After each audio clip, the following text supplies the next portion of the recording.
इतके जबरदस्त मिरची वडे बनवा की यापुढे ना भाजी पण विसरून जाल. तर चला आपण आपल्या रेसिपीला सुरुवात करू. कशा पद्धतीने बनवायची, मिरची कोणती घ्यायची, तर व्हिडिओमध्ये दाखवल्याप्रमाणे तुम्ही जाडसर कातड्याची मिरची घ्यायची आहे. ही मिरची ना तिखट नाही राहत, पण तरी पण आहे ना त्या मिरची कापून आणि तिच्या बिया काढून घ्यायच्या.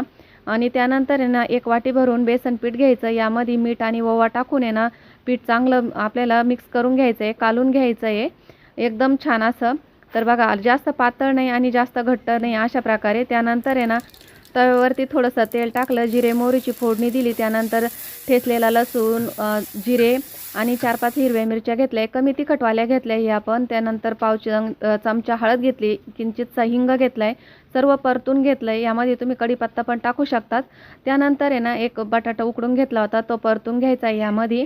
आणि थोडंसं मीठ आणि कोथिंबीर असं आपल्याला हे सर्व मिश्रण आहे ना मिक्स करून घ्यायचं आहे. आपल्याला ना हे वड्यांमध्ये भरायचं आहे ना त्यामुळं. तर बघा अशा पद्धतीने. तर आता आपण मिरच्या कापून घेतल्या, बिया पण काढून घेतल्या. आता हे मिश्रण पण आहे ना थंड झालं आहे. आपण आता हे मिरच्यांमध्ये भरून घेऊ आणि बाहेर येऊ द्यायचं नाही. असं मस्त दाबून दाबून मिरच्यांमध्ये ना आपल्याला हे बटाट्याची चटणी भरायची आहे.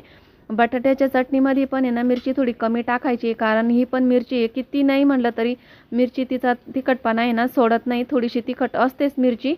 तर अशा पद्धतीने ना आपण हे वडे आहे ना भरून घेणार आहे मिरचीचे. तर बघा अशा पद्धतीने ना मी मिरचीमध्ये ना सर्व मिश्रण आहे ना भरून घेतले. आता आपण हे तळून घेऊ.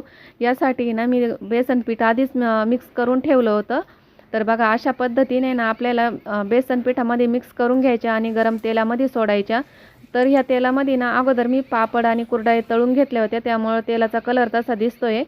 तर बघा अशा मस्त खरपूस आणि लालसर होईपर्यंत आपल्याला हे वडे तळून घ्यायचे. एकदम कुरकुरीत लागतात, सॉसबरोबर तर एकदम छान लागतात. नक्की करून बघा तुम्ही. खरोखर तुम्ही भाजी ना विसरून जाल ह्या वड्यांपुढं. तर ही रेसिपी तुम्हाला कशी वाटली कमेंटमध्ये मला नक्कीच सांगा. आणि आवडल्यास लाईक, शेअर आणि सबस्क्राईब करा. आणि पुढची रेसिपी तुम्हाला कोणती हवी आहे ते कमेंटमध्ये मला नक्कीच सांगा. भेटू पुढच्या व्हिडिओत, तोपर्यंत बाय, धन्यवाद.